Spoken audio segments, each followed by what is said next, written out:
Donc, lutte de classe révolutionnaire contre la marchandise ou lutte réformiste des minorités pour moderniser la marchandise.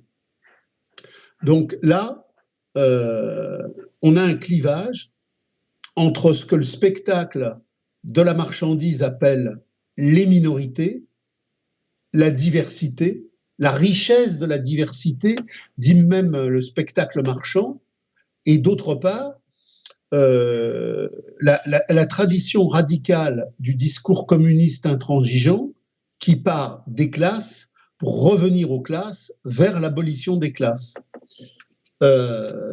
Cette question, si vous voulez, elle est décisive parce qu'elle nous permet de poser un grand axe méthodologique qui, des présocratiques à Hegel jusqu'à Marx, pose le problème de l'apparence, de l'essence et du concept.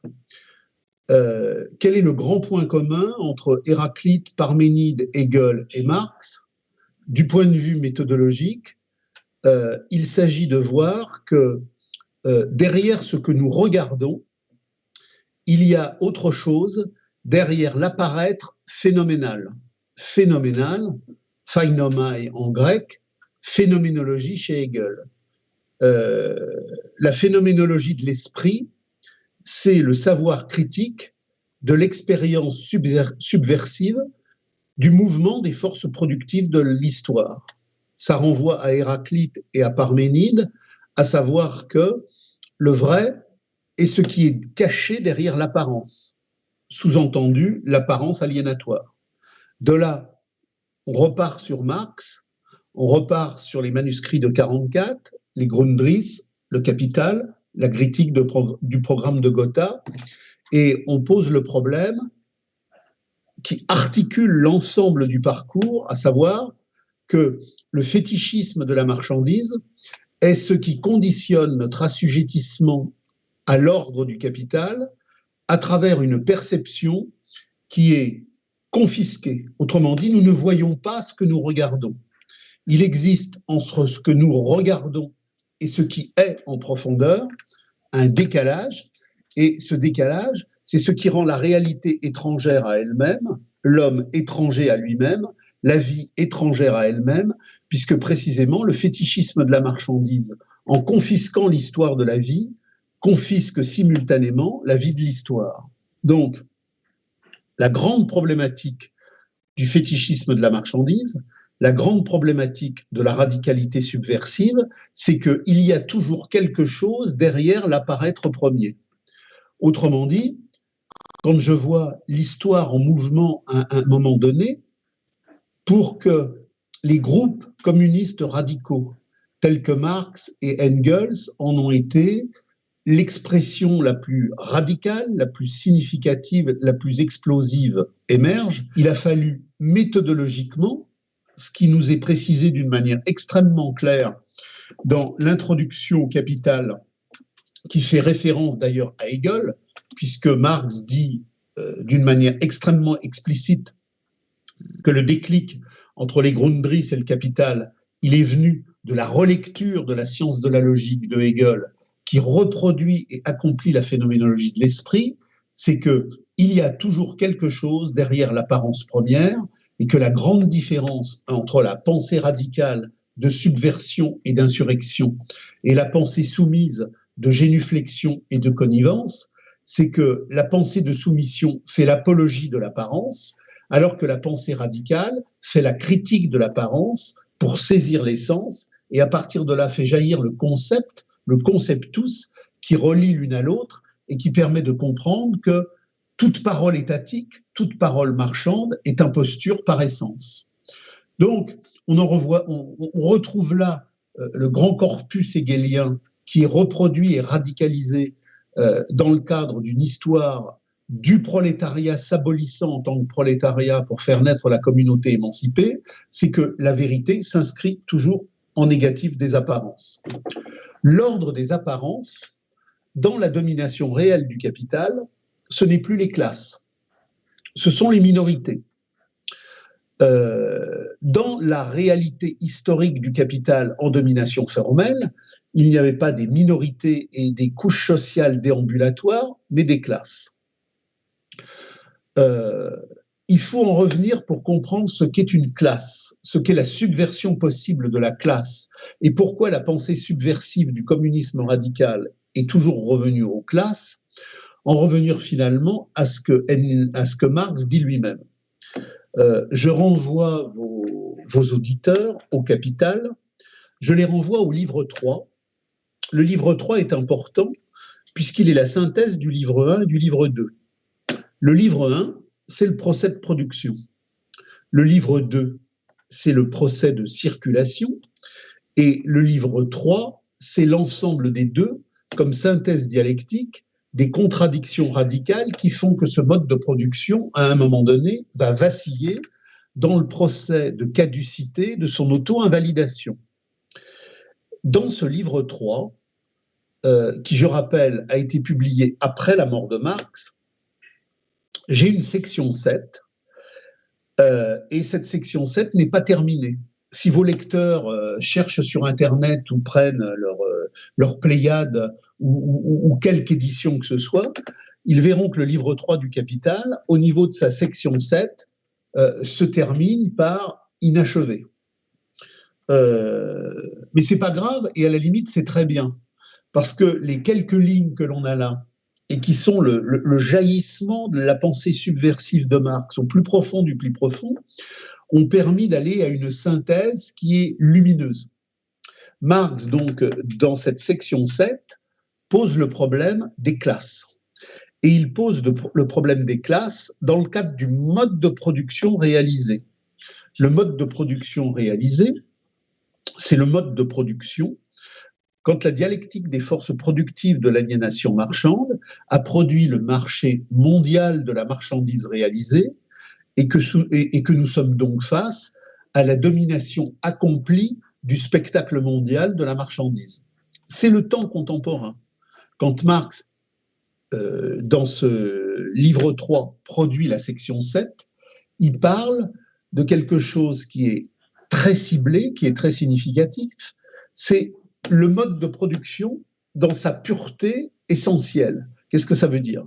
Le mode de production dans sa pureté essentielle, c'est le mode de production parvenu au lui-même de son lui-même totalement réalisé, c'est-à-dire débarrassé de toutes les scories qui portaient encore présence des antériorités qui, depuis le néolithique, avaient, à travers les modes de production antérieurs, produit des formes qui n'étaient pas capitalistes.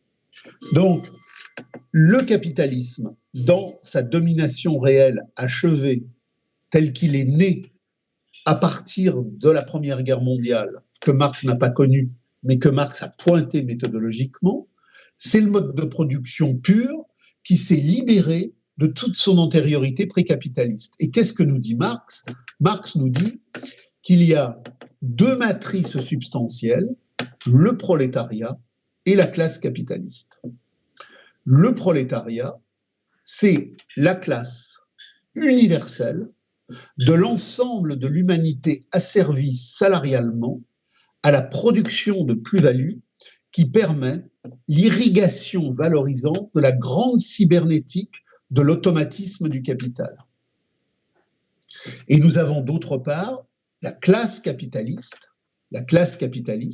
qui n'a rien à voir avec la bourgeoisie des temps antérieurs, qui est la classe de la domination spectaculaire du gouvernement mondial en ses multiples ramifications locales, dans sa synthèse absolue de gestion de cette cybernétique aliénatoire. Donc j'ai le prolétariat, la classe universelle, qui représente la quasi-totalité de l'humanité asservie salarialement à la reproduction de sa vie aliénée, dans un temps où cette humanité aliénée comme prolétariat universel n'a plus aucune faculté d'autorité sur cette existence.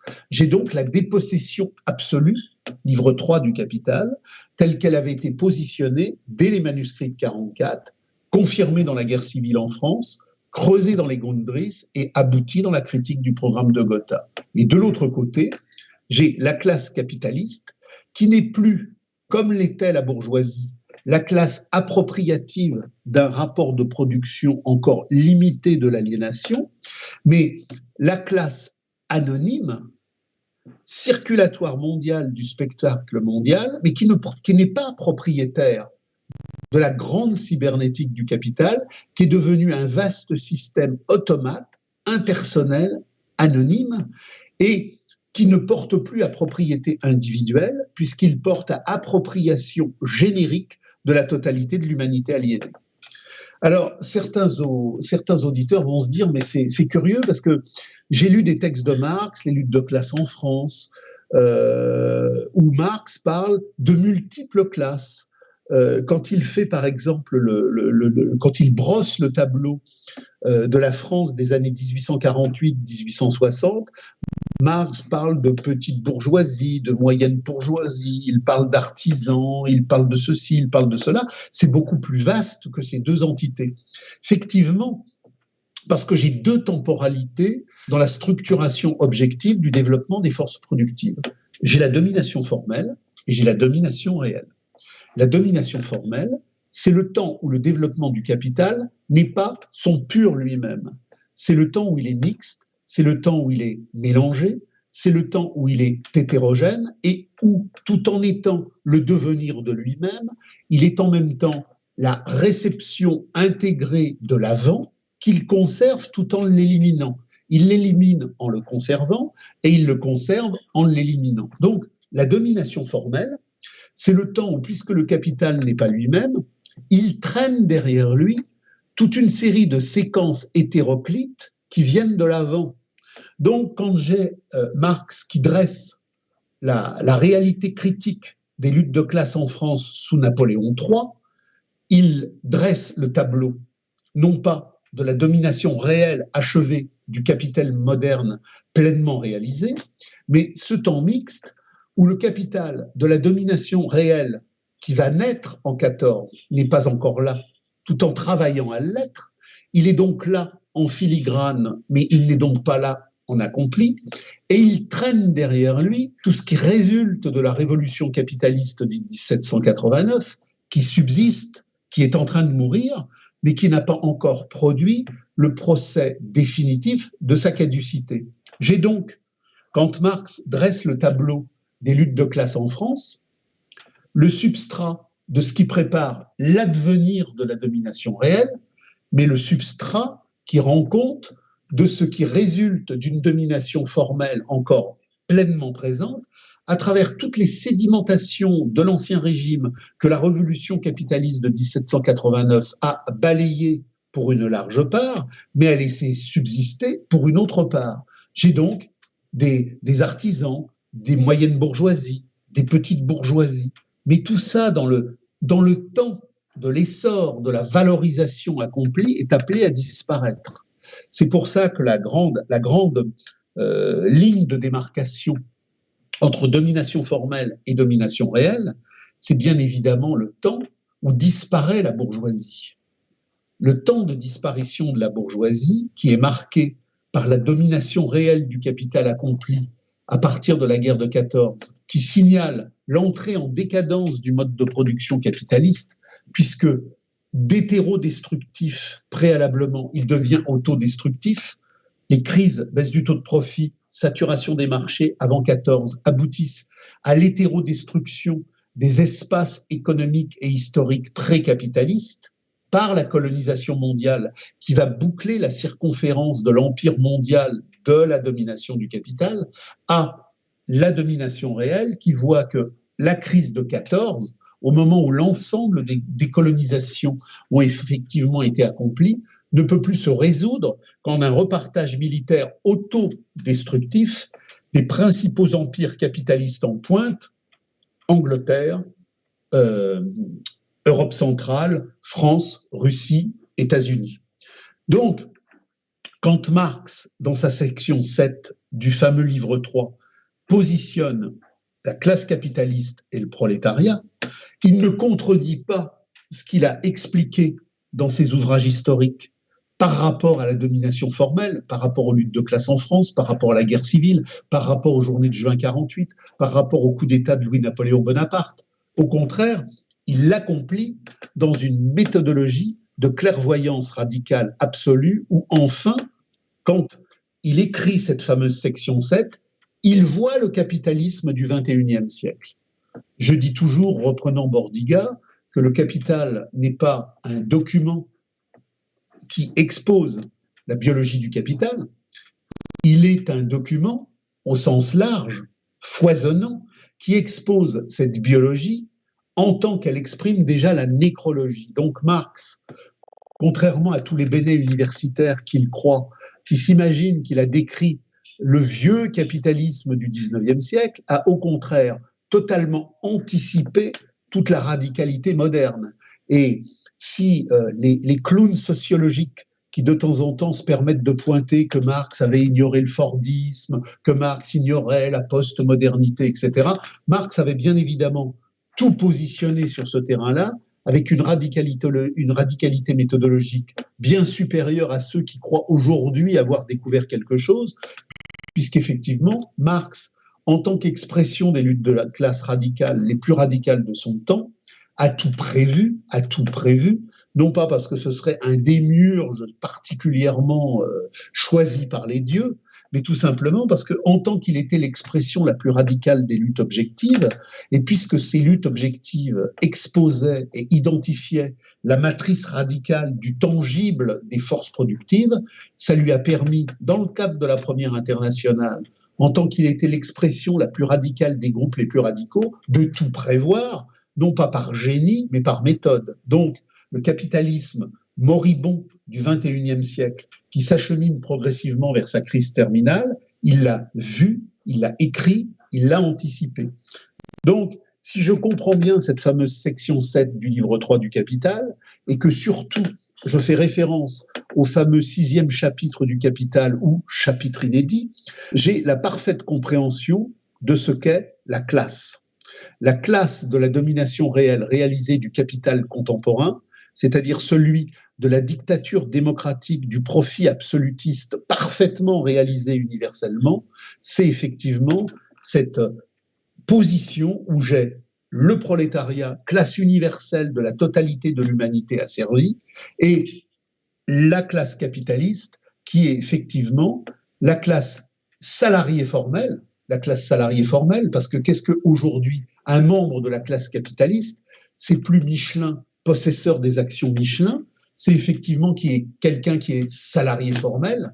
Le PDG de Renault, le PDG de Citroën, il est salarié formel, il touche des millions, il touche des dividendes, il a des stock options, mais il n'est propriétaire de rien et du jour au lendemain, il peut être mis à la poubelle par le mouvement de la contradiction, valorisation, dévalorisation. Donc, la bourgeoisie propriétarienne a été liquidée, elle marquait ce temps transitoire entre l'ancien régime et la domination réelle du capital, ce temps où le capital, non pas encore arrivé à maturité, était encore appropriable par des classes dirigeantes issues de l'avant. Le mouvement par lequel la marchandise détient la totalité du monde en produisant la totalité de sa substance est le moment où la bourgeoisie a été liquidée et où s'y est substituée la classe capitaliste. Donc j'ai aujourd'hui une classe capitaliste et un prolétariat. Et entre les deux, j'ai effectivement des couches moyennes vagabondes, mais qui n'ont aucun substrat de classe. Pour quelle raison Marx a copieusement insisté sur cette section 7 ? Parce que cette section 7, qui renvoie au manifeste, qui renvoie à la critique de l'État hegelien, qui renvoie à la question juive, qui renvoie au Grundrisse, est quelque part le champ d'analyse le plus décisif de ce qui est l'histoire, en tant que l'histoire est la lutte de classe, des rapports sociaux qui, en mouvement dans la dialectique des forces productives, font qu'à un moment donné, une classe domine, font qu'à un moment donné, une classe cesse de dominer, et ils font qu'à un moment donné, certaines classes disparaissent de l'histoire. Quand Marx dit que la lutte des classes est le cœur de l'histoire depuis les origines de l'histoire écrite, c'est-à-dire à partir de l'émergence néolithique, je renvoie les auditeurs à mes différents ouvrages pour comprendre en quoi cette fameuse révolution néolithique est décisive, ça veut dire que depuis effectivement la révolution néolithique, les communautés qui ont été dissoutes par le processus aliénatoire de la valeur d'échange se sont vues substituer les civilisations de l'avoir, les sociétés aliénatoires du pouvoir, de la domestication, de l'argent, de l'État et effectivement de l'économie et de la politique. Marx, à partir de là, comprend que l'histoire est effectivement l'histoire des luttes de classe. Mais qu'est-ce qu'une classe? Une classe, c'est pas quelque chose qui est positionné là à travers, pour revenir à Hegel, des formalisations d'apparaître. C'est pas, on ne définit pas une classe parce qu'elle détient des technologies. On ne définit pas une classe parce qu'elle exprime un niveau de revenu. On ne définit pas une classe parce qu'il y aurait des perceptions subjectives chez les notaires ou les médecins d'apparaître dans une communauté spécifique. Tout ça, c'est l'apparaître, c'est l'écume des choses. Ce sont les matérialités secondaires, c'est ce que Hegel appelle l'apparaître premier du phénomène de surface, et c'est ce que Marx, dans le cadre du fétichisme de la marchandise, va désigner comme la forme fétiche du premier regard aliéné. Qu'est-ce qu'une classe? Une classe, c'est un positionnement objectif dans la matérialité générique du rapport de production. Je définis le prolétariat, et là, c'est la critique radicale du proudhonisme, c'est la critique radicale de tous les courants socialistes, parce que Marx n'est pas socialiste, mais communiste. Le socialisme, c'est l'amélioration des conditions d'existence de la misère. Le communisme, c'est l'arc générique historique radical qui, positionnant l'aspiration humaine radicale à créer la communauté, fait que le communisme est une biologie historique de nos sensations. C'est notre volonté de jouir, c'est notre volonté de nous émanciper dans une communauté radicale. Le communisme, c'est le génos érotique de la trajectoire humaine qui veut vivre humainement. C'est pas une codification sociale d'agencement spécifique. Il y a donc une rupture radicale entre le socialisme et le communisme, et c'est pour ça que Marx, dans une correspondance célèbre à Engels, dira qu'il soit bien clair que nous ne pouvons nous appeler que communistes, mais pas socialistes. Donc, la compréhension communiste du rapport radical au retour à la communauté émancipée contre l'argent et contre l'État, c'est bien évidemment la compréhension que toute l'histoire est l'histoire des luttes de classe, depuis la narration écrite des comptabilités commerciales et des aliénations artistiques, depuis que le néolithique a fait production de la valeur d'échange, qui a séparé l'homme de lui-même et qui a fait que la production lui a échappé. La lutte de classe, c'est la lutte de structuration objective porteur d'un destin historique. La bourgeoisie, quand elle émerge à partir de la révolution capitaliste médiévale du XIIIe siècle, elle est l'expression radicalement ciblable d'un rapport de production qui, dans la décomposition du mode de production féodal déjà amorcé, la positionne en tant que détentrice de moyens de production qui ne sont plus liés à la reproduction simple des temps antérieurs, mais qui sont liés à la reproduction qui progressivement fera naître la manufacture de la valeur d'échange en mouvement, qui ne sera pas simplement un lieu où les gens échangent leurs excédents à commercialiser, mais où toute la vie deviendra commercialisable. On a eu tout un temps où la paysannerie vivait dans la circularité simple de son autoproduction et elle allait sur les marchés vendre les excédents. Le passage de cette modalité-là au surgissement radical de la révolution capitaliste en devenir, c'est que précisément, on ne va pas aller sur les marchés échanger simplement les excédents, on va produire une production de production qui va mercantiliser et monétiser l'intégralité de la vie.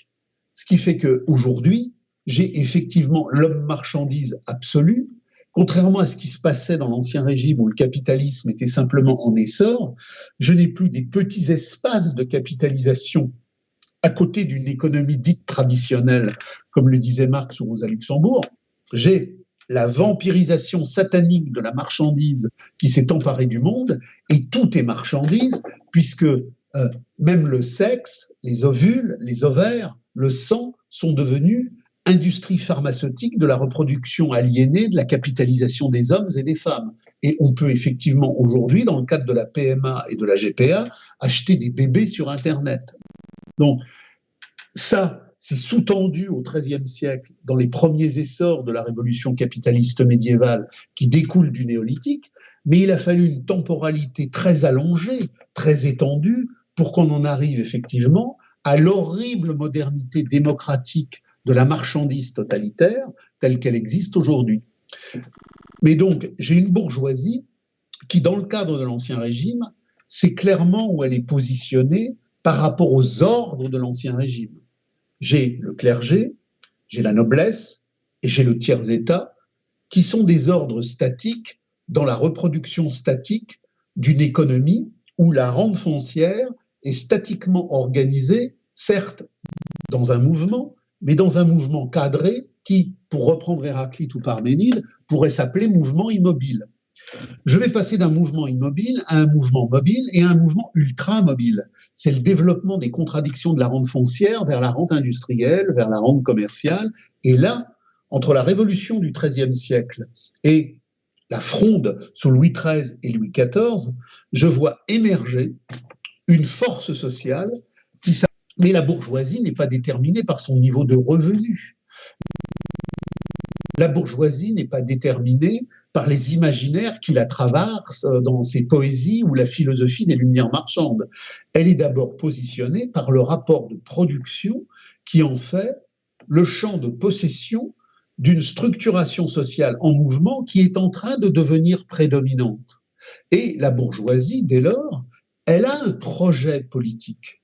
C'est le projet politique de liquider l'Ancien Régime et de produire ce qui, dans un premier temps, à travers 1789, sera l'émergence d'une redéfinition sociale, mais qui, au cours de la Troisième République et des temps ultérieurs, rapportée à l'histoire du monde dans des formes similaires, même différentes, est le pouvoir enfin triomphant de l'argent, de la capitalisation.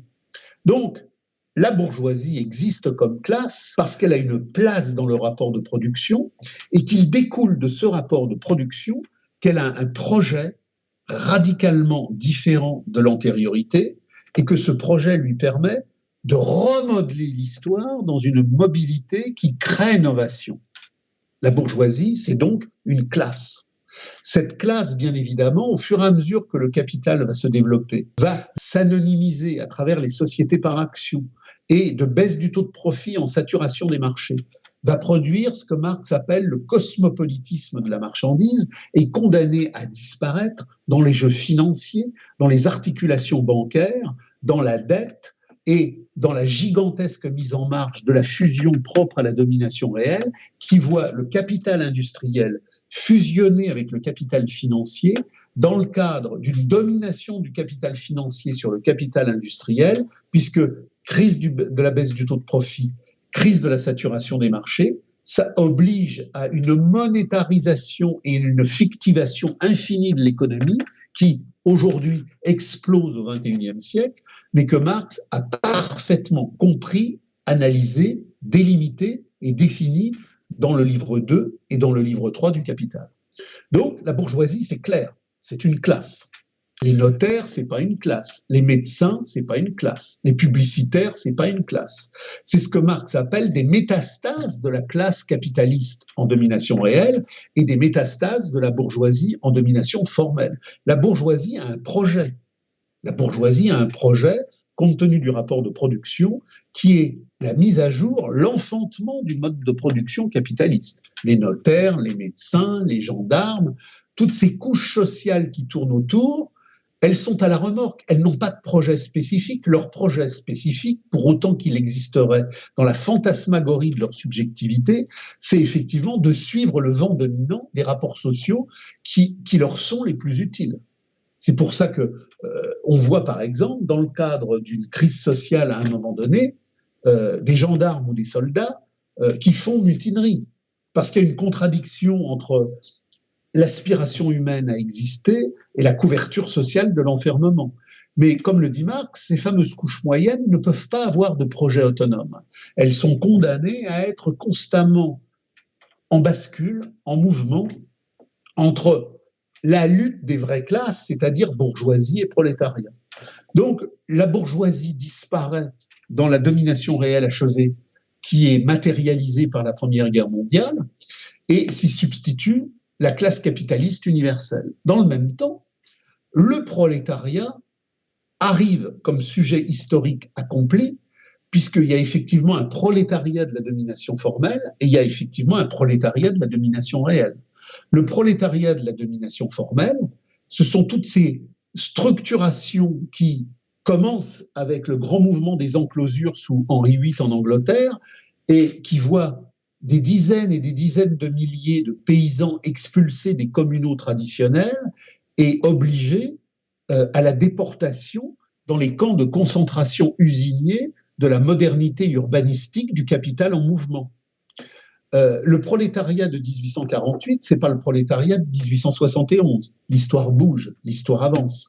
Tout ce qui était antérieur se liquide, s'érode, se déconstruit.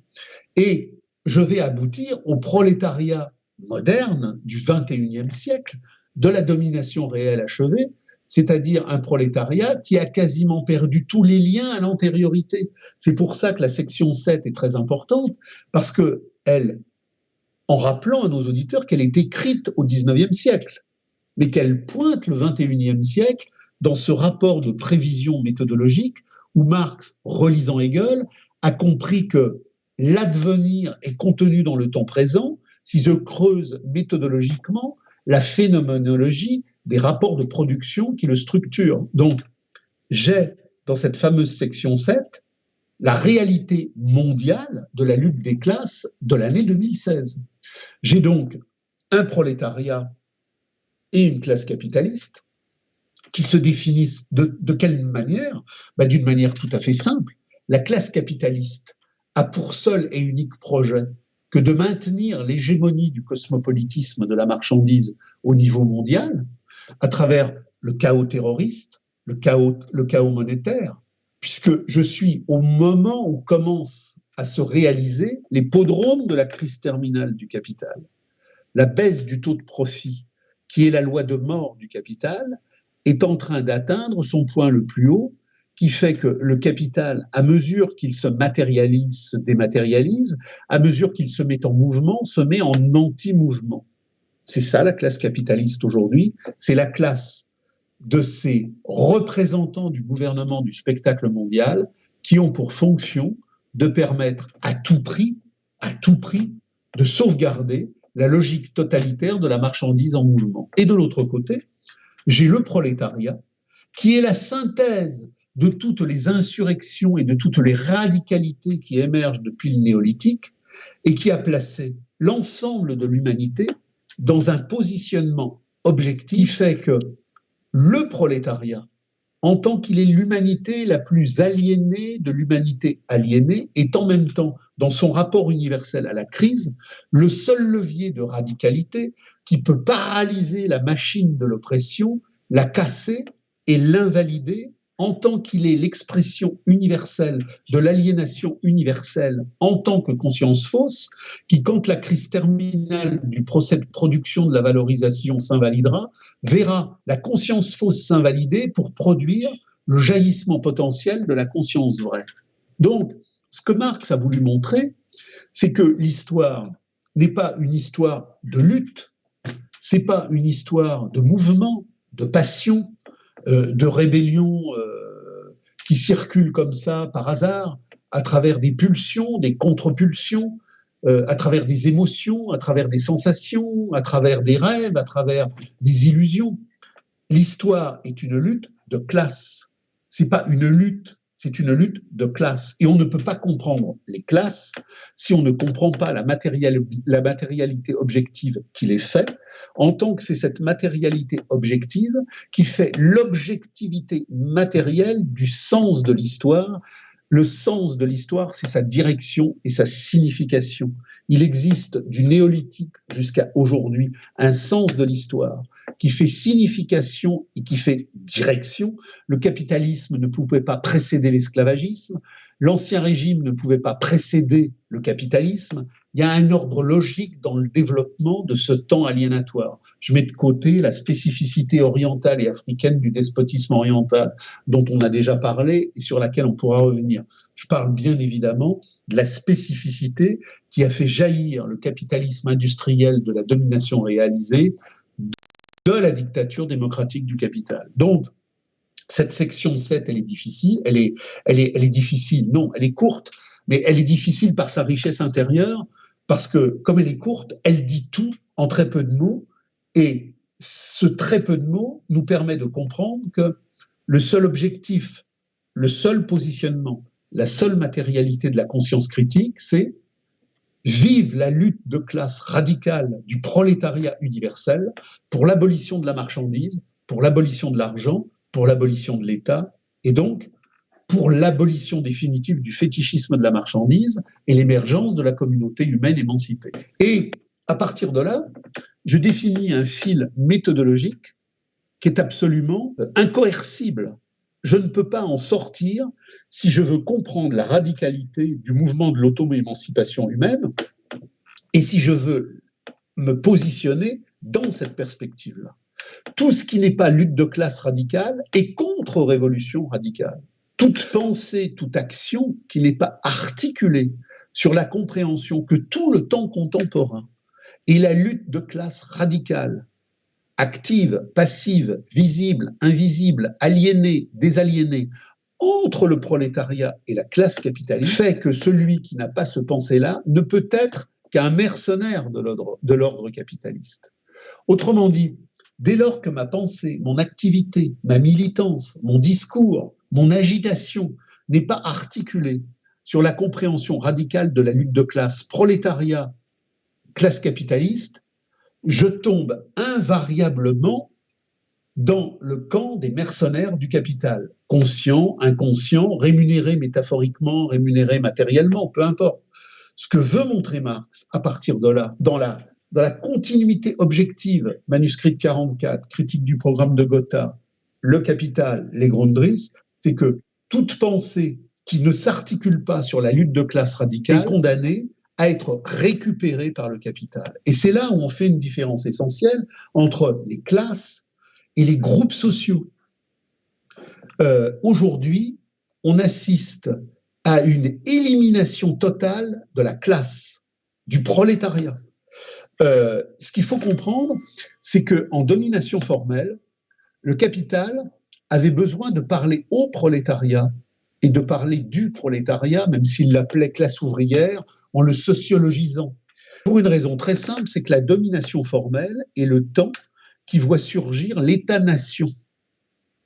La domination réelle, nous dit Marx, reprend Luxembourg et accomplit Debord, c'est le temps où est liquidé l'État-nation de l'antériorité de la domination formelle pour qu'on lui voit substituer ce que Marx a très bien ciblé dans le 6e chapitre, c'est le cosmopolitisme de la marchandise. Donc, en domination formelle, j'ai des États-nations en formation sur les vestiges de l'Ancien Régime qui doivent se constituer une classe ouvrière adéquate à l'état de la modernité d'alors, qui fait surgir la nation marchande moderne de la domination formelle. La classe ouvrière est un interlocuteur obligé dans les méandres de l'aliénation, de l'assujettissement, de l'exploitation et de la domestication. Elle est donc un sujet visible qui n'est pas rayé de la carte. À partir du moment où la domination réelle du capital est enfin achevée, l'État-nation doit disparaître. La classe ouvrière doit disparaître dans le grand fétichisme de la marchandise qui chosifie la nature, qui naturalise les choses et qui fait opacité totale du mouvement réel. J'ai donc une écriture sociologique, une écriture médiatique, une écriture de tous les champs du crétinisme universitaire de la marchandise qui doit faire disparaître le prolétariat sous le tapis.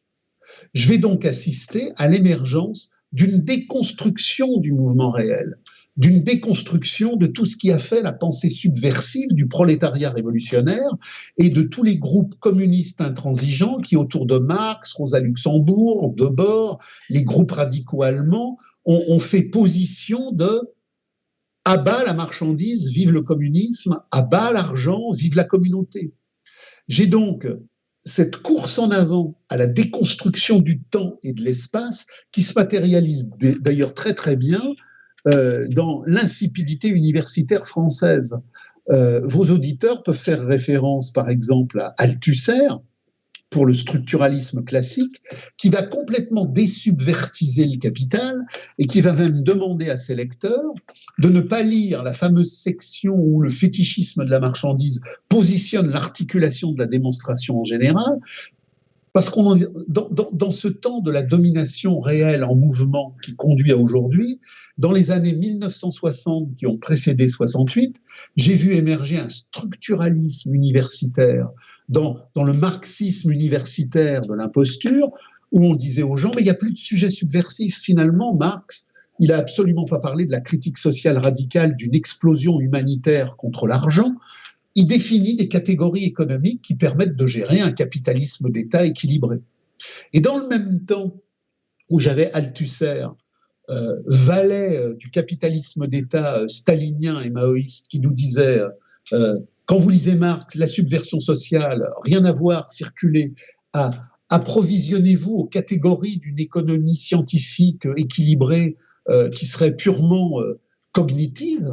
J'avais toute une pensée qu'on retrouve aujourd'hui en Amérique sous le nom de French Theory, les Deleuze, les Guattari, les Foucault, qui passaient le prolétariat à la trappe. Vos auditeurs ont certainement lu l'histoire de la folie à l'âge classique de Foucault. C'est un livre à lire, non pas pour sa richesse, mais justement pour son insipidité radicale. L'histoire de la folie, pour Foucault, c'est pas l'histoire de la domestication marchande sur le temps qui crée des emprisonnements de pensée mentale par rapport à la subversion radicale d'un prolétariat qui voudrait s'abolir. Non. C'est un éloge de la différence. Donc, à partir de toute cette pensée qui émerge dans les années 60, on a effectivement une disparition programmée du prolétariat et de la lutte des classes pour lui voir substituer ce qu'on appelle alors les minorités. On essaye de faire disparaître la classe ouvrière et le prolétariat. Le Marx subversif de l'abolition du salariat et de l'État, il disparaît, et on fait l'éloge de la folie des fous, on fait l'éloge des minorités, on fait l'éloge sociologique de la femme aliénée qui devrait avoir droit au travail, on fait l'éloge des minorités sexuelles, on fait l'éloge de toute une série de catégories qui ne sont pas des classes. Et cet éloge n'est pas anodin. Il n'est pas comme ça parachuté par un pur hasard. Il correspond à la modernité réalisée de la dictature absolue de la démocratie du capital qui doit faire disparaître les classes. Qu'est-ce que Marx nous dit dans la fameuse section 7 ? C'est que dans la compréhension radicale de cette lutte de classe prolétariat, classe capitaliste, j'ai le plus gigantesque missile historique en mouvement qui fait péter le système et qui, au moment où la crise terminale du capital va surgir, verra l'intégralité des dispositifs et des agencements aliénatoires de la marchandise en mouvement s'auto-invalider. C'est le moment où la communauté humaine va radicalement se prendre dans sa jouissance, dans sa conscience, dans sa volupté, dans son existence, dans son essence, et en abolissant le capitalisme, faire surgir le communisme universel, c'est-à-dire cette communauté sans aliénation, sans séparation, sans argent et sans État. La domination réelle achevée du capital, c'est le moment où le capital est le plus fort, mais c'est le moment où il est le plus fragile, parce que c'est le moment où la contradiction valorisation-dévalorisation est au summum de son explosivité. Et donc, ce n'est pas un hasard si effectivement les larbins universitaires de la marchandise vont mettre au point des dispositifs d'agencement pour éliminer le danger théorique et pratique de la lutte de classe radicale. au même moment où tous ces gens-là sont les laudateurs les plus délirants du capitalisme d'État chinois, du capitalisme d'État cubain, du capitalisme d'État vietnamien, ou de tous ces capitalismes d'Afrique qui se sont mis en émergence à travers l'imposture des luttes de décolonisation, qui ont vu une classe capitaliste locale se mettre à la place du capitalisme colonisateur. Il y a une gigantesque mystification internationale qui circule, et il faut surtout faire oublier, on en revient à l'oubli de l'être, Hegel, Héraclite, Parménide, il faut surtout faire oublier l'essentiel, c'est qu'il existe une lutte de classe radicale qui traverse ce monde, et que c'est cette lutte de classe radicale qui peut, et qui à un moment donné fera exploser le monde. Donc, le capital, et bon, vous prenez les derniers clowns de la représentation Terra Nova vous explique clairement, il n'y a plus de classe ouvrière, maintenant il y a les immigrés, les femmes, les homosexuels, donc tout ça s'est mis en marche pour substituer à la catégorie de classe, qui est une catégorie radicale qui va nécessairement vers l'abolition de la marchandise, quand le prolétariat s'insurge au moment de la crise terminale du capital, des catégories inoffensives. Les luttes des minorités, les chartes de la diversité, les immigrés, les noirs, les femmes, les homosexuels, tout ce que vous voulez, on peut faire une caravane à l'infini, sont des structurations sociales qui ne sont pas des classes, qui ne portent pas en eux l'abolition de la marchandise, mais qui portent au contraire en eux la rénovation de la marchandise. Donc, on a aujourd'hui une disparition complète du discours de classe radical, intransigeant, Rosa Luxembourg, Bordiga, Marx, Gustave Lefrançais, Malatesta, et on lui a substitué un carnaval, une foire du trône, où circulent toute une série de catégories qui veulent avoir leur place dans le repartage des marchés, marchés symboliques, marchés matériels, marchés nationaux, marchés internationaux, mais qui veulent avoir leur place dans la marchandisation humaine. On a donc des luttes anti-homophobes, on a des luttes antisexistes, on a des luttes antiracistes, mais où vont-elles ? Elles vont toutes dans la glorification de la marchandise. Et elles ne vont pas toutes dans la glorification de la marchandise, parce que les gens qui s'en sont fait les apôtres seraient des méchants ou des idiots, même si beaucoup peuvent être méchants ou idiots, mais parce que structurellement, la position objective qui est définie par la dialectique des forces productives de l'histoire fait que toute revendication qui surgit de ce terrain-là a pour objet la recomposition marchande de la domination réalisée de l'aliénation narcissique. Donc, ces groupuscules, ces groupes, ces courants, ces galeries marchandes, ces boutiques ne sont absolument pas problématiques pour le capital. C'est pour ça d'ailleurs que le capital les met en valeur et en fait la centralité de son spectacle.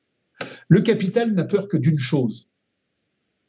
Il a peur de la lutte de classe radicale du prolétariat qui, quand la crise le fait surgir, est le seul vecteur qui peut l'invalider.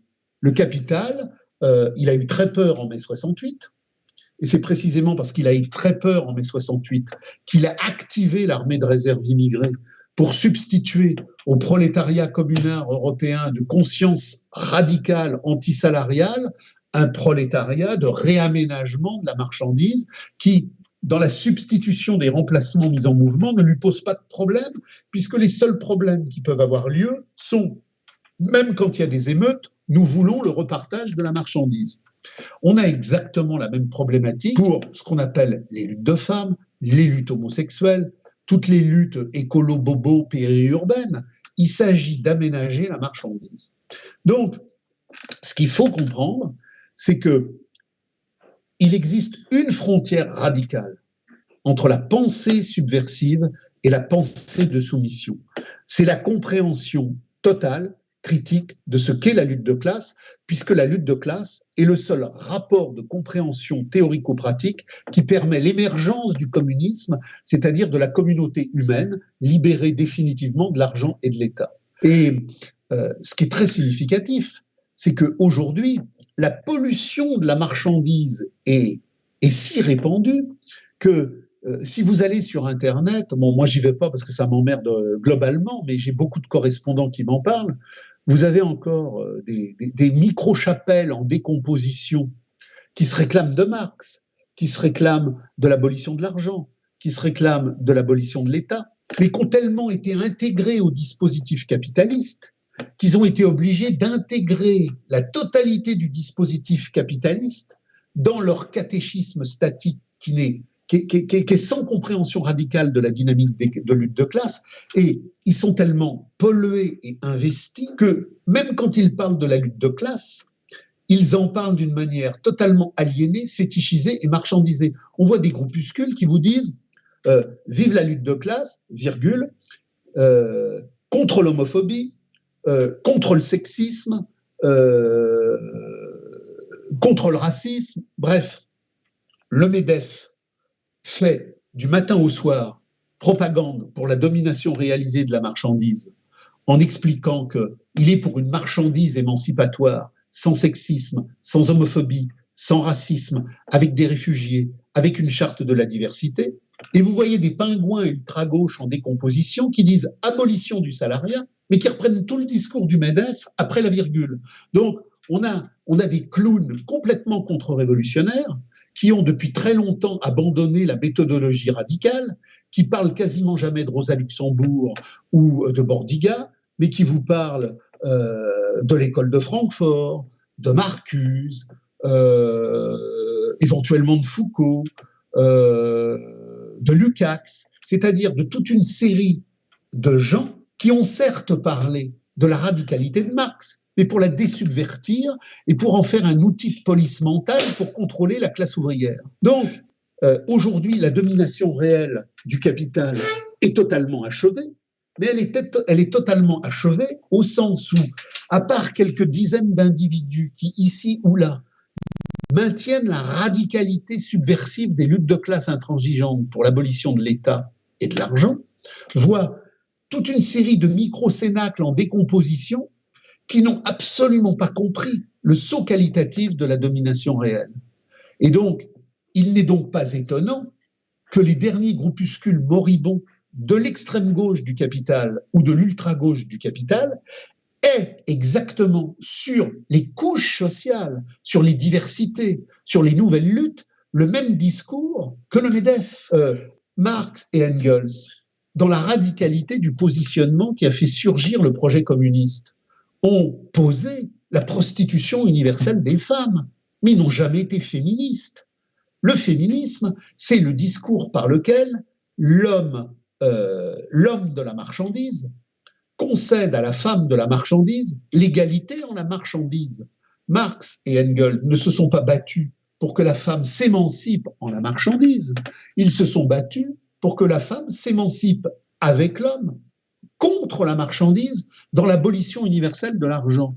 Les luttes antisexistes ne sont pas des luttes pour émanciper la femme, ce sont des luttes pour émanciper la femme des traditions antérieures qui lui préservaient encore un statut anti-marchand et, à partir de là, la faire basculer dans la marchandise absolue. Les luttes antiracistes ne visent pas à permettre aux prolétaires ou aux pré-prolétaires du Sud de s'activer révolutionnairement pour prendre en charge leur existence là-bas contre les multinationales. Ce sont des luttes complices qui permettent aux multinationales de les déporter vers le Nord en continuant de piller le Sud. Donc, ce qu'il faut bien comprendre, c'est que le gauchisme de la marchandise, l'extrême gauchisme de la marchandise, l'ultra-gauchisme de la marchandise sont aux antipodes de Marx.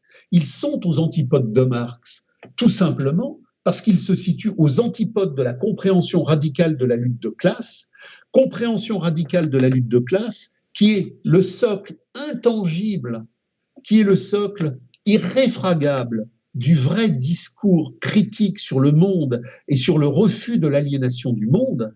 Dès lors que je sors de ma vision radicale de lutte de classe intransigeante contre l'argent et contre l'État et que j'intègre tous les dispositifs publicitaires de la marchandise sur les femmes, sur l'homophobie, sur les noirs, sur les gris, sur les bleus, sur les jaunes, j'entre dans le dispositif cosmopolitiste de la marchandise qui veut que tous ensemble, dans une fraternité universelle, nous gérions la marchandise pour le bonheur de la marchandise. Mais désolé, Marx ne veut pas le bonheur de la marchandise, il veut le bonheur de l'être générique humain pour l'abolition de la marchandise. il y a deux choses essentielles. Il y a l'imposture anarchiste, c'est-à-dire que derrière le discours de radicalité que l'anarchiste met en scène dans le spectacle du fallacieux, il y a effectivement toujours et toujours uniquement de la contre-révolution. Et en plus, après, dans la deuxième partie de la question, on a la fameuse problématique de mai 37, qui est une problématique de radicalité incroyable au regard de ce que les gens aujourd'hui vivent, de leur imaginaire, de leur situation sociale, puisque la radicalité de mai 37 est non seulement une radicalité, mais c'est une radicalité inconnue. Donc, pour démarrer sur cette problématique-là, je partirais d'une lettre que Marx a écrite à Bebel. Ça me vient comme ça d'un seul coup, j'ai pas la date. Moi, je dirais que la lettre que Marx écrit à Bebel, elle doit dater. D'ailleurs, je dis des bêtises. C'est pas une lettre de Marx à Bebel. Oui, c'est une lettre d'Engels à Bebel. Et cette lettre d'Engels à Bebel, alors j'ai dit Marx parce que si Engels écrit à Bebel et que Marx n'est pas là, c'est bien évidemment toute cette rencontre entre Marx et Engels, telle qu'elle a produit entre autres l'idéologie allemande qui est un texte majeur, parce que c'est l'articulation méthodologique de toute la radicalité anti-État, de toute la radicalité anti-argent. Marx, dès 1844, dans la critique de Hegel et dans tous les textes sur la censure, les glosses marginales, positionne une différence essentielle qui marquera toute sa vie jusqu'à la critique du programme de Gotha. C'est la problématique de l'émancipation politique rapportée contradictoirement à la problématique de l'émancipation humaine. C'est-à-dire que le projet communiste, qui est le projet biologique de notre histoire depuis le néolithique. C'est-à-dire que, pour en revenir à la fameuse lettre à Rug, quand Marx dit à Rug en 1843, le communisme, c'est le vieux rêve de l'ancestralité qui n'a pas cessé de traverser l'histoire et qui aujourd'hui peut enfin s'accomplir. Ça veut dire que quand la révolution néolithique a cassé les communautés de l'être pour leur substituer les sociétés de l'avoir, elle a certes cassé la communauté de l'être, mais la communauté de l'être, si elle a disparu géographiquement dans l'objectivité matérielle des situations physiques de l'humanité aliénée, elle n'a pas cessé dans la matrice des voluptés, des désirs, des érotismes, des consciences, des aspirations, des souhaits, de continuer à vibrer, de continuer à se projeter et à se prolonger. Donc le communisme est véritablement une biologie historique de notre saveur humaine. C'est pas un projet socialiste de réagencement du monde qui est écrit sur un catéchisme d'équation cérébrale. C'est effectivement un désir charnel de retrouver la sève cosmique de la communauté humaine sans argent et sans État. Donc, cette réalité-là, elle pose à un moment donné la compréhension radicale de ce que va être l'adversaire. L'adversaire dans le cadre de la lutte des classes entre le prolétariat universel, c'est-à-dire l'ensemble des hommes dépossédés de leur qualité humaine par la marchandise, et la classe capitaliste qui est la sphère organisatrice du gouvernement du spectacle mondial, elle aboutit à un moment donné, dans le cadre de la crise terminale du procès de valorisation, à la caducité du capital. Et cette caducité du capital, elle se projette là comme moment historique d'insurrection sociale, d'émergence existentielle, et il y a un affrontement de classe radical entre le prolétariat universel et la classe capitaliste mondiale. Et cette lettre à Bebel, qui doit dater, donc, si je ne m'abuse, de 1884, elle est très très importante parce que Engels dit qu'il soit bien clair que notre ennemi sera décisivement la démocratie pure. Qu'est-ce que ça veut dire, la démocratie pure? Ça veut dire que au moment où l'humanité veut abolir la marchandise, que la lutte des classes radicales veut abolir l'aliénation et l'asservissement, le dernier projet pour empêcher ce surgissement, c'est de dire aux gens, on va vous mettre dans des ateliers constituants de démocratie pure et vous allez gérer l'espace de votre existence. Donc, le point ultime de la contre-révolution, c'est la démocratie pure. En se rappelant que la démocratie, elle surgit du démos dans le surgissement historique de l'aliénation, quand en Grèce, on passe du communisme à l'argent, du génos, de la souche sans État, au démos, c'est-à-dire au territoire de la valeur d'échange en mouvement. Qu'est-ce que la démocratie? La démocratie, c'est un espace où règne la valeur d'échange et où le démos, le dème, est une unité territoriale d'autogestion de la mer de marchande. La démocratie, c'est l'autogestion de la mer de marchande. Dans le communisme, il n'y a pas de gestion. Il y a l'appropriation de l'être humain en son être générique pour produire la reproduction du groupe dans la jouissance cosmique de l'être générique. Il n'y a pas de gestion, il n'y a pas de comptabilité analytique du produire par rapport à une valeur à comptabiliser, à valoriser et à échanger. Dans la communauté, il y a une centralisation mondiale des besoins et des distributions, mais c'est l'anti-gestion et c'est l'anti-comptabilité.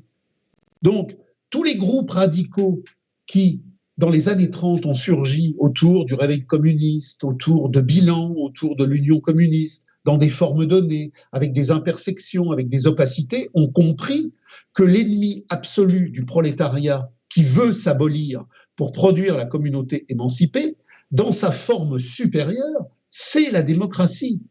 La démocratie est la forme supérieure de la dictature, et la dictature est la forme inférieure de la démocratie.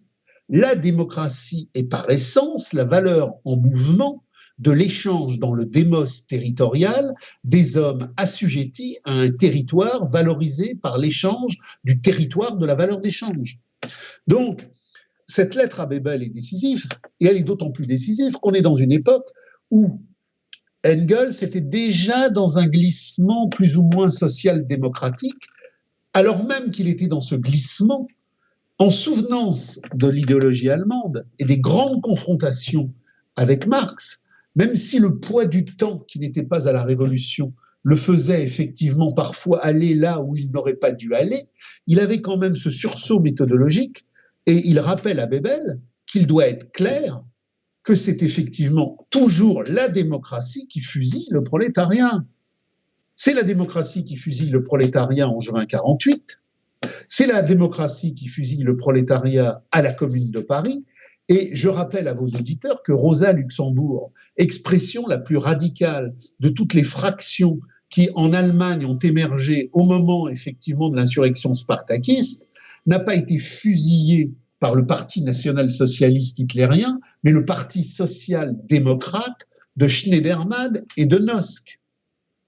Quelques décennies après, la social-démocratie a même eu le culot de produire par les postes allemandes un timbre à la mémoire de Rosa Luxembourg. La problématique qui est posée là, c'est la problématique que vont poser les groupes radicaux dans les années 30, quand va surgir la problématique fascisme-antifascisme. Le nazisme prend le pouvoir en 1933, quand entre 1921 et 1933, la social-démocratie a exterminé les courants radicaux insurrectionnels du prolétariat. Ce n'est pas le parti nazi qui extermine les conseils ouvriers allemands. C'est la social-démocratie qui dirige l'armée allemande, qui organise l'extermination des ouvriers insurrectionnels. Ce n'est pas en Italie le parti fasciste qui va casser la lutte de classe des conseils ouvriers de l'après-guerre. C'est le parti stalinien, c'est le parti social-démocrate qui vont user les conseils ouvriers dans toute une dynamique d'aliénation, de pérégrinations opaques qui vont permettre, une fois que la lutte de classe aura été brisée, de voir Mussolini organiser la marche sur Rome. Ce n'est jamais le fascisme dans l'histoire allemande ou dans l'histoire italienne qui écrase la révolution ouvrière. C'est la gauche du capital. Et c'est l'extrême gauche du capital qui, à la gauche du capital, par les tergiversations, par les diversifications, par les dénaturations, emmène systématiquement toujours le prolétariat dans le mur. La problématique anarchiste, la problématique de la Révolution espagnole, elle intervient dans ce moment-là. On a eu, à la fin de la Première Guerre mondiale, dans les pays vaincus ou dans les pays affaiblis financièrement, des mouvements prolétariens importants. On a eu en 1919 en France, après la victoire du capital, des mouvements de grève, on a eu des tensions, mais on n'a pas eu le grand bordel social allemand de 19. Parce que c'est dans les pays vaincus où l'assise s'est complètement décomposée que ça a été le plus évident, comme ça l'a été au moment du grand effondrement russe en 17. L'Italie est dans le camp des vainqueurs, mais elle est dans le camp des vainqueurs en étant épuisée. Donc, si l'Allemagne est vaincue et que l'Italie est vainqueur, l'Italie est tellement épuisée qu'elle va avoir le même fonctionnement d'après-guerre que l'Allemagne, avec des grèves généralisées dans toute l'Italie. Les pays qui ont maintenu, dans le cadre de la restructuration militaire, commerciale et industrielle de la Première Guerre mondiale, une assise relativement tenable, ne vont pas avoir des mouvements de cette ampleur. Ce sont les pays qui sont effectivement les plus fragilisés, d'abord le camp des vaincus et les strates les plus fragilisées dans le camp des vainqueurs. Mais ce que montrent les groupes radicaux qui ont vécu cette expérience-là, c'est que la pire des impostures, c'est de croire qu'on peut réaménager la marchandise. Et c'est effectivement le discours de gauche sur le réaménagement de la marchandise dans un sens populaire, gouvernement populaire, front unique ouvrier, toutes ces formulations dont la linguistique n'est pas neutre et qui disent finalement tous qu'on reste en la marchandise pour socialiser la marchandise, pour humaniser la marchandise, sont les pires ennemis du prolétariat. Et ce sont ces courants-là qui sont les pires ennemis du prolétariat qui, en Allemagne comme en Italie, vont briser la lutte de classe offensive. Et une fois que la lutte de classe offensive aura été brisée, le fascisme viendra réunifier la société éclatée. Le fascisme est une forme de réunification en Italie et en Allemagne de la société brisée par la guerre, de la société brisée par la lutte de classe radicale de l'après-guerre, dans le cadre d'une recomposition géopolitique internationale de fragilité endémique. Il n'y aura pas de fascisme il n'y aura pas de fascisme aux États-Unis. Il n'y en a pas besoin. Il y aura le New Deal. Le New Deal des pays fragilisés, ce sera le fascisme. Et le fascisme, après l'écrasement de la lutte de classe prolétarienne par la gauche et l'extrême gauche du capital, viendra unifier la société. Le travail est fait. Le prolétariat est écrasé. On peut donc unifier la société éclatée, mais où plus aucun risque de dérapage social massif existe. L'Espagne, c'est 36. Pourquoi c'est 36 ? Tout simplement parce que le développement des forces productives dans le cadre de la géopolitique du monde, dans le cadre de la géopolitique de l'Europe, fait de l'Espagne un secteur très archaïque du développement capitalistique européen de ces années-là. Donc, la grande crise qu'avait connue l'Allemagne dans les années 20 ou l'Italie dans les mêmes années, elle se décale. Il y a bien évidemment des grèves, il y a bien évidemment des mouvements en Espagne dans les années 20, mais ces mouvements, ils ne produisent pas ce qui se passe en Italie ou ce qui se passe en Allemagne. Et dans le cadre des nouvelles restructurations qui sont imposées par la crise de 29, dans le même temps où en France, on a un mouvement offensif de la classe ouvrière, mais qui sera cassé par le Front populaire. Je rappelle la formule, les usines étaient occupées par les ouvriers, mais les ouvriers étaient occupés par les usines. Le Front populaire a tout fait pour que la lutte reste enfermée dans les usines, ne sorte pas de l'enclosure usinière pour produire une généralisation radicale contre l'État. C'est simplement une lutte de réaménagement. qui est étouffé dans la formalisation réformiste du Front populaire du capital.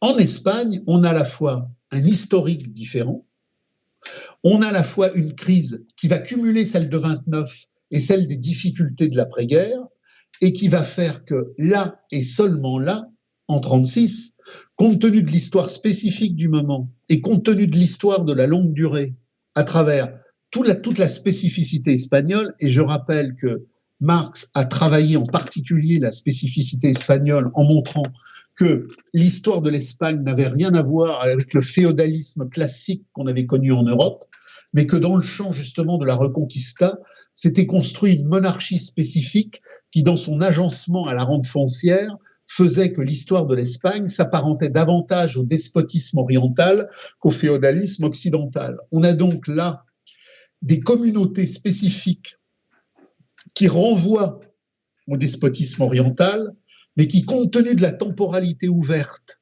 qui est spécifique au tumulte paysannier de l'Europe de l'Ouest, font qu'il y a toute une matrice caractéristique qui explique toutes ces luttes radicales, paysannes, insurrectionnelles. Et là, rappelons-nous l'invasion de l'Espagne par Napoléon Ier. Napoléon Ier envahit l'Italie, ça pose quasiment aucun problème.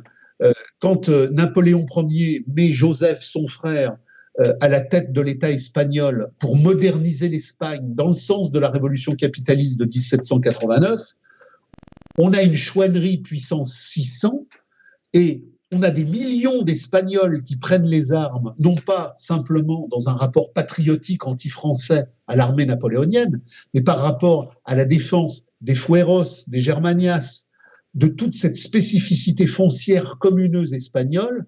On a donc une Espagne caractéristique qui fait que, entre l'archaïsme foncier, les retards industriels, on a un mouvement en Espagne dans les années 30, issu des implantations de la Première Internationale, mouvement marxien, mouvement bakounинiste, qui fait qu'il y a un feu ardent. Le feu ardent, c'est pas simplement parce qu'il y a la CNT et la faille, c'est-à-dire expression politique de l'anarchisme officiel, mais c'est aussi parce qu'il y a une réalité d'ébullition indépendamment de cet estampillage-là.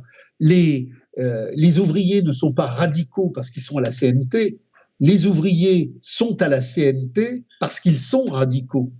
Et l'expérience espagnole, ce sera le déchiré du voile qui montre que la radicalité CNT-faille est verbale, mais qu'elle est puissamment contre-révolutionnaire dans la réalité de l'action. Il y aura donc là une expérience en laboratoire vivante de ce qu'est l'anarchisme officiel. Dans la Première Internationale, il y a eu à de multiples reprises de lourds conflits. Je mets de côté les dérivations personnelles narcissiques, mais de lourds conflits méthodologiques entre les blanquistes, les Proudhon bakouninistes et les marxiens. L'opposition entre ce qui allait devenir les anarchistes et le groupe Marx, elle ne tenait pas au fait qu'il fallait abolir ou pas abolir l'État. Elle tenait au fait qu'il fallait bien évidemment comprendre ce qu'est l'État. La problématique anarchiste classique vise en général à décréter l'abolition de l'État. Vous avez d'ailleurs des tas de textes anarchistes qui ne comprennent absolument pas le rapport entre l'État, les forces productives aliénatoires de l'économie, la révolution néolithique, la dynamique appropriative. Pour beaucoup d'anarchistes, l'État, c'est une structure autoritaire qui est là, qui est posée là. Vous avez même Pierre Clastre, que je respecte énormément pour ses travaux sur les Guayakis, mais qui, dans un certain nombre de textes, vous sort ces énormités du style « c'est l'État qui a créé l'économie », alors que c'est bien évidemment l'inverse. Donc, il y a chez les anarchistes une prétention théorique, une prétention à la radicalité, mais qui n'est assise sur rien au niveau de la compréhension du processus historique. Donc Marx dit, bien évidemment qu'il faut abolir l'État. Il l'a dit dès 1844 dans l'introduction à la critique de la philosophie hegelienne. Il le redit d'une manière gigantesque en 1871 dans la guerre civile en France, et il le redit à la fin de sa vie dans la critique du programme de Gotha. Donc l'opposition entre Marx et Bakounine, l'opposition entre je mets de côté la social-démocratie qui est effectivement une imposture capitaliste, mais entre les courants radicaux marxiens et les anarchistes, c'est que Marx dit, avec ces courants-là, l'abolition de l'État n'a de sens que si c'est la formalisation d'un processus historique de communisation qui abolit l'argent, qui abolit l'échange et qui abolit justement la valeur d'échange en mouvement. On n'abolit pas l'État par décret. Or là, en 1936, en Espagne, on va avoir in vivo le plus grand laboratoire anarchiste en mouvement. Et ce plus grand laboratoire anarchiste en mouvement, il ne va pas aboutir à l'abolition de l'État, il va aboutir à l'étatisation de la CNT et de la faille. On aura des clones anarchistes ministres, sous prétexte que, dans leur incompréhension méthodologique de la radicalité analytique de ce que Marx avait produit, ils ne comprennent pas que l'État n'est pas une structure qui peut être modifiée comme ça, mais que l'État est par essence une structure marchande de pourriture aliénatoire. Donc, quand va surgir la crise espagnole en 1936, c'est pas la CNT et la faille qui attaquent les casernes. Quand il y a le putsch de Franco et que le prolétariat espagnol se met en mouvement, bien évidemment, il y a plein de camions qui ont le drapeau CNT, qui ont à la peinture peint CNT faille sur les tôles. C'est un mouvement qui est peint CNT faille. Mais il n'est pas peint CNT faille parce que les gens disent c'est la CNT faille qui va sauver le mouvement ouvrier. C'est parce que la radicalité passe par ce canal-là. Or, ce canal-là, très vite, va montrer qu'il est aux antipodes de ce que les ouvriers de 36 ont mis en mouvement.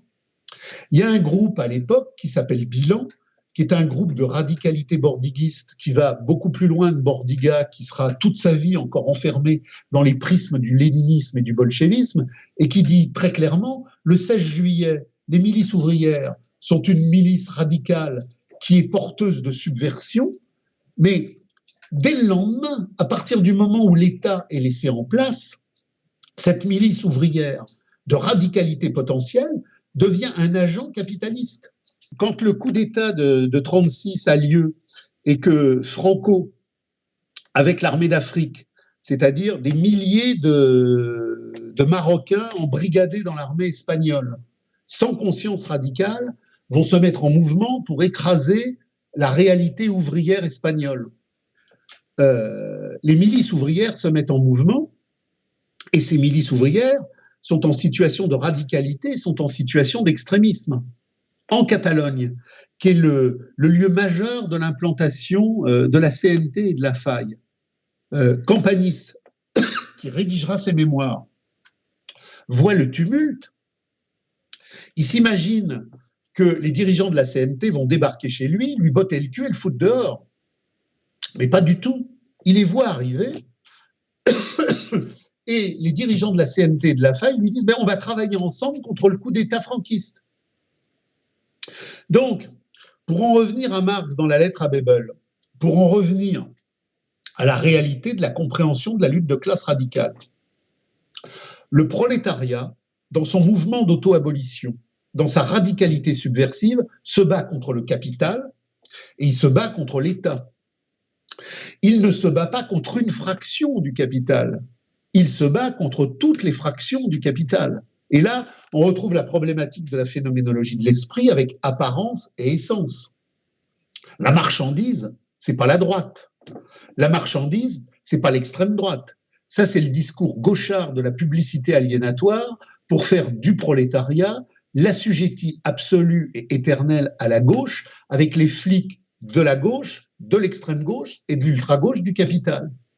Le capital, la marchandise, ce sont toutes les fractions du capital de l'ultra-gauche à l'ultra-droite.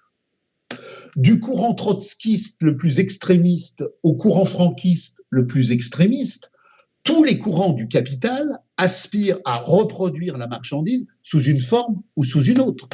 Quand émerge la crise espagnole de 1936 avec le pronunciamento de Franco, on a une carte de la géographie politique qui est très claire. On a à gauche, dans le front populaire du capital, les radicaux, les socialistes, les staliniens, la CNT, le POUM, même si entre eux, ils se dévoreront. On a à la droite du capital, dans le cadre du pronunciamento, les phalangistes, les carlistes, les libéraux droitistes, les conservateurs, etc., tout ce que vous voulez. On a deux camps. Mais la radicalité prolétarienne en mouvement, elle met face à face ces deux camps et elle les rejette comme deux variantes du capital. Qu'est-ce que va faire la CNT? Qu'est-ce que va faire la faille? Elle va considérer qu'il y a un camp qui est moins néfaste pour le prolétariat que l'autre. Et l'antifascisme, en ce sens, comme le diront les groupes radicaux de l'époque, est bien le pire produit du fascisme. Parce que la problématique de la lutte de classe radicale, c'est d'abattre et le fascisme et l'antifascisme, et la droite, et la gauche, et le centre, et l'extrême droite, et l'extrême gauche. L'ennemi du prolétariat, l'ennemi de l'humanité, c'est pas les écuries politiques ici ou les écuries politiques là-bas. C'est la marchandise dans sa totalité aliénatoire, avec l'intégralité des écuries politiques qui veulent la gérer d'une manière ou d'une autre. Il n'y a pas à choisir entre la peste et le choléra, entre la gauche et la droite, entre la République et le franquisme. Et donc, on a à l'époque des groupes radicaux. On a le groupe radical de l'Union communiste. Vos auditeurs peuvent aller chercher le livre qui s'appelle Chronique de la Révolution espagnole, qui a été publié il y a déjà pas mal d'années chez Spartacus, avec comme auteur Chazet, c'est-à-dire Gaston Davout, qui, à l'époque, dans le cadre de l'Union communiste, a fait une recension précise du point de vue de la radicalité ouvrière des événements. On a le texte de bilan, cette revue radicale qui a été publiée en partie sous le titre Contre-révolution en Espagne, aux éditions 10-18. On peut se rapporter toujours aux éditions Spartacus, au livre de Camillo Berneri, Guerre de classe en Espagne.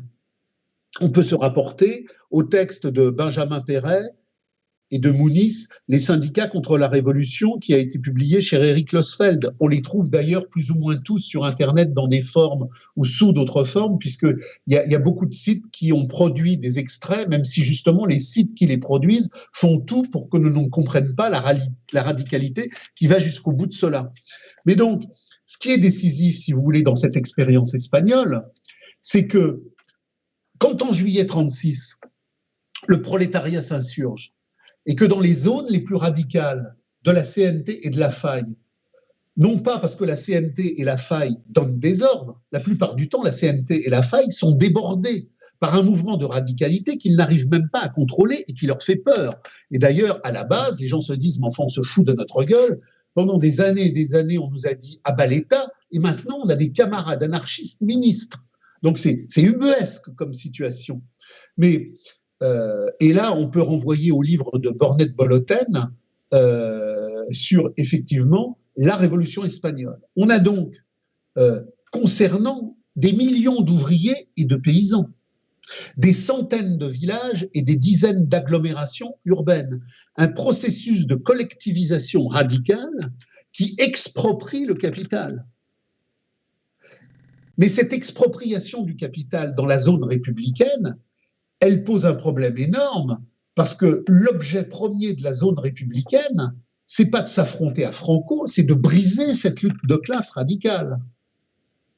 Et donc, la grande problématique contradictoire dans la zone républicaine, ça va être guerre contre le fascisme ou guerre contre le capital.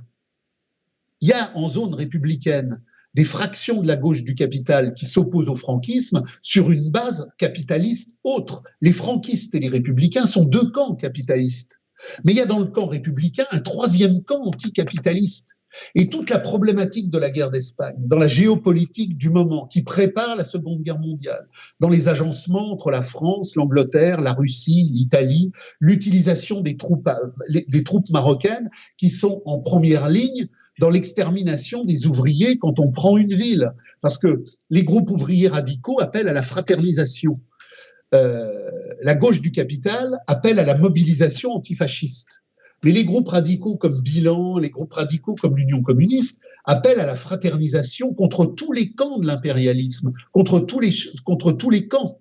Mais on imagine qu'entre un ouvrier de Saragosse, qui est adhérent de la CNT, et un paysan carliste qui est dans le camp franquiste, on arrive encore à peu près à se parler, même si on est à des années-lumière. Mais quand un métallurgiste de Barcelone se retrouve face à un mort de l'armée de Franco, la fraternisation, elle est quasiment impossible, compte tenu effectivement des temporalités contradictoires. On ne parle pas dans le même temps et on ne parle pas dans le même monde. Mais au-delà de toute cette problématique, l'urgence, c'est d'exterminer le prolétariat révolutionnaire de la zone républicaine. Et on va donc avoir en mai 37 cette tension qui est née en 36 entre le prolétariat de la base et les partis de gauche épaulés par les ministres de la CNT et de la Faille, qui voient bien qu'il y a une contradiction. Le prolétariat de la zone républicaine s'est mis en mouvement en collectivisant les terres, en collectivisant les usines, vers l'abolition de l'argent pour la définition d'une communauté émancipée. Et on lui dit, mais non, tu es de la chair à canon pour que la bourgeoisie républicaine puisse effectivement gagner contre la bourgeoisie franquiste.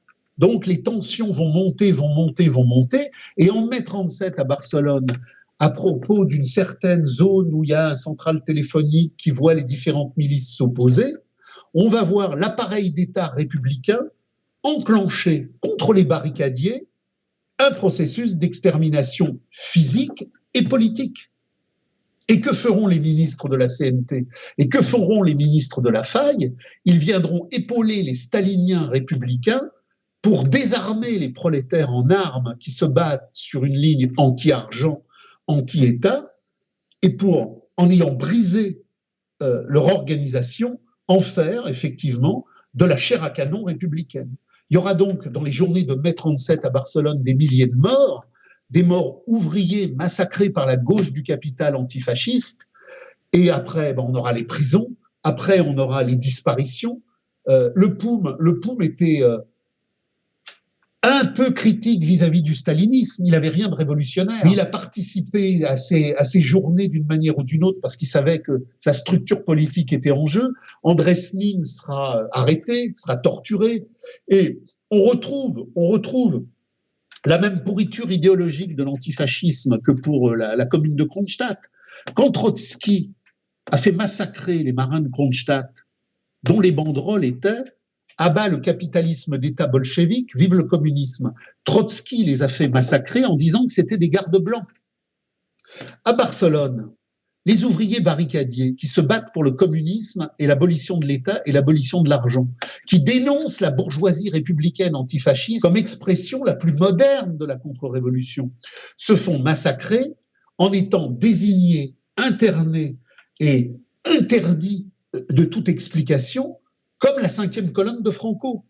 C'est-à-dire que quand le capital enferme le prolétariat dans l'antifascisme, pour défendre la variante la plus moderne du capital contre sa variante la plus archaïque, et que des dizaines, des milliers ou des millions de prolétaires se mettent en mouvement sur leur base de classe. On les dénonce comme agents du fascisme. Donc, les prolétaires espagnols qui voulaient la communauté sans argent et sans État étaient dénoncés comme la 5e colonne de Franco. Donc, on a en Espagne, dans la faillite absolue de l'anarchisme, la preuve définitive que les enjeux, les conflits théoriques qui avaient été posés par la Première Internationale dans le débat de Marx Bakounine sont réels. L'anarchisme n'est qu'une variante du gauchisme. On a la variante trotskiste, on a eu la variante maoïste, on a toutes les variantes possibles.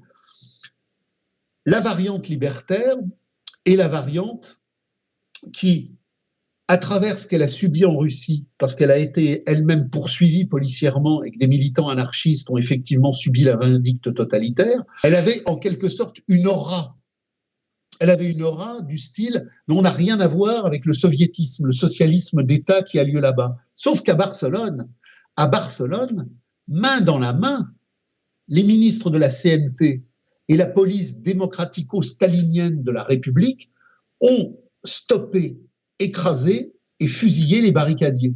Donc, le truc, il est très très clair. Et moi, j'ai souvenance, étant très très jeune, puisque j'ai été pendant un certain nombre d'années dans cette mouvance CNT-FA en France, avant de découvrir Marx en approfondissement radical, je me souviens toujours d'un groupe qui était venu à la Mutualité quand il y avait un discours de Frederica Montseny, la grande ministre, qui avait temporisé pour que les barricadiers des armes.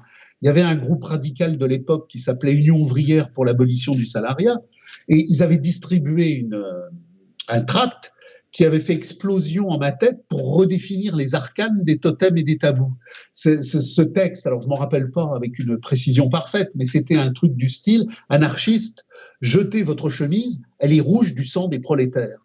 Donc, on sait ce que le maoïsme a fait en Chine, capitalisme d'État policier pourriture. On sait ce qu'a fait le trotskisme en Russie, capitalisme d'État pourriture. Et on sait ce qu'a fait l'anarchisme quand il a eu le pouvoir de faire quelque chose, capitalisme d'État pourriture.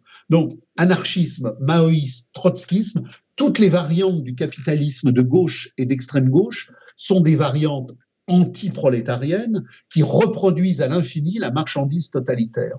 Et ce qui est très intéressant, c'est que si on lit le livre d'Orwell, Hommage à la Catalogne, Orwell, il est à Barcelone en 1937. Il voit le mensonge de la CNT et de la faille. Au début, on a cru qu'il y avait la gauche du capital qui se battait contre la droite du capital, qu'il y avait les républicains qui se battaient contre les franquistes. Et on a cru quelque part que la gauche du capital, c'était un peu moins dangereux pour le prolétariat combattant que la droite franquiste du capital. Et Orwell, il se retrouve à Barcelone dans ces années-là, il écrit Hommage à la Catalogne, et il voit que la pire ordurerie policière, que la pire ordurerie mensongère, manipulatrice et fusillante, c'est celle de la gauche et de l'extrême gauche du capital. Et quand il écrit Hommage à la Catalogne, il y a bien évidemment sa narration de l'expérience quotidienne, mais à la fin, il y a un certain nombre de feuillets un peu plus théoriques où il montre comment la CNT et la faille sont les complices objectifs incontournables de la gauche du capital démocratico-stalinienne qui fusille le prolétariat. Et cette expérience-là, elle a été décisive pour comprendre en 1984, tel qu'il l'avait en projet, et tel qu'il l'a ensuite réalisé dans la réalité du contexte produit. 1984, c'est pas la dénonciation de l'horrible stalinisme soviétique. 84, c'est la dénonciation de ce qu'il a vu en Espagne et à Barcelone, qui est la collusion démocratico-stalinienne qu'on va retrouver durant toute la Seconde Guerre mondiale dans la construction des impostures, des massacres et des mensonges de justification de la marchandise novatrice. Donc, l'expérience de Barcelone, pour montrer la faillite absolue de l'anarchisme fusilleur du prolétariat, complice de tous les fusilleurs du prolétariat, elle permet en même temps à Orwell de voir cette fusion démocratico-stalinienne. Parce que c'est le brave radical socialiste Pépé Tranquille qui, main dans la main avec le NKVD, va opérer l'extermination des barricadiers. Et une fois que mai 37 aura permis l'écrasement des barricadiers dans l'insurrection de Barcelone, toutes les collectivités qui sont autour, dans les villages, où on a aboli l'argent, où on a mis en marche la collectivisation de la terre. On aura le fameux 5e régiment de la République espagnole antifasciste de l'Ister qui ira exterminer les paysans insurrectionnaires qui ont collectivisé. On brûlera les réserves, on brûlera les fermes, on fusillera les insurrectionnels. Donc, la gauche du capital en Espagne, elle a prouvé, elle a montré que la gauche est le laboratoire de recherche du capital et quelle est sa fraction la plus moderniste. La gauche du capital est la fraction la plus modernisatrice du capital et la plus fusillante du prolétariat. Donc, il a compris ça. Et d'ailleurs, il y a les écrits d'après-guerre où il dit « J'ai été horrifié par ce que j'ai vu à Barcelone, parce que je n'ai jamais vu un tel décalage entre ce qui avait effectivement eu lieu et la manière dont l'empire médiatique le reproduisait à l'intérieur et à l'extérieur. » Et donc, mai 37, Barcelone, c'est la preuve absolue de l'imposture antifasciste, qui est bien le pire produit du fascisme, Parce que quand Franco arrive à Barcelone en 1939, mais il n'a plus rien à faire. Franco arrive à Barcelone en 1937, en 1939, il va pouvoir parcourir l'Aragon, il va pouvoir parcourir la région de Valence. Toutes les communautés ouvrières radicales ont été écrasées, et pas par lui. Le boulot a été fait pour lui.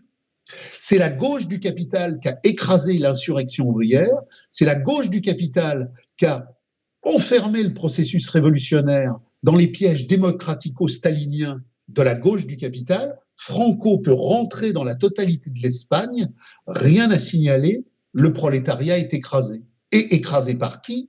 Par la gauche du capital. Donc cette expérience-là, sur la gauche du capital, sur l'antifascisme et sur la réalité objective de l'anarchisme est claire. L'anarchisme est la fraction la plus extrémiste du capital, et on le voit aujourd'hui.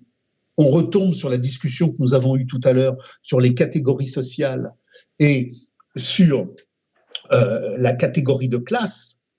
Aujourd'hui, alors que la lutte de classe intransigeante doit nous mener à comprendre la nature exacte du grand remplacement, toutes les fractions gauchistes et libertaires disent « nos frontières, réfugiés, welcome ». On a là la preuve absolue, définitive, que le discours de l'ultra-gauche, c'est le discours du MEDEF redécoré dans une radicalité, mais dans une radicalité qui n'a pas de sens. Parce que si aujourd'hui, pour casser la lutte de classe, le patronat européen et le patronat mondial fait un recours massif aux réfugiés et à la main-d'œuvre immigrée du Sud, c'est bien que du point de vue de la lutte de classe, qui doit être notre boussole intransigeante, il a compris que ça ne la fait pas monter. Le MEDEF n'a pas vocation à se pendre à la propre corde qu'il construirait.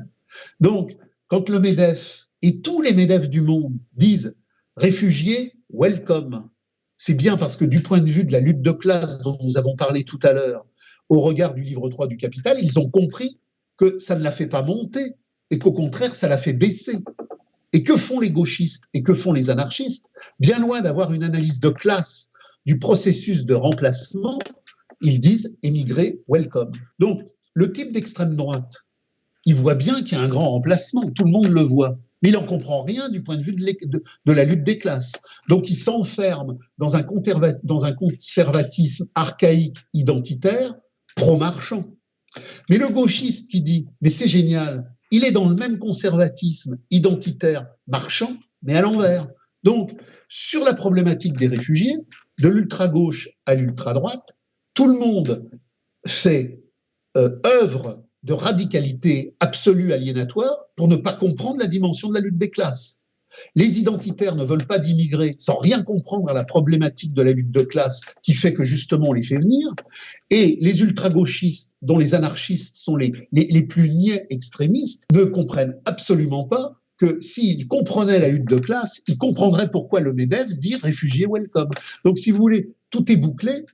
Et c'est là où on voit entre mai 37, la première internationale, que la critique radicale que Marx a fait, à savoir que le seul objectif de la pensée critique, c'est l'abolition de l'État et c'est l'abolition de l'argent.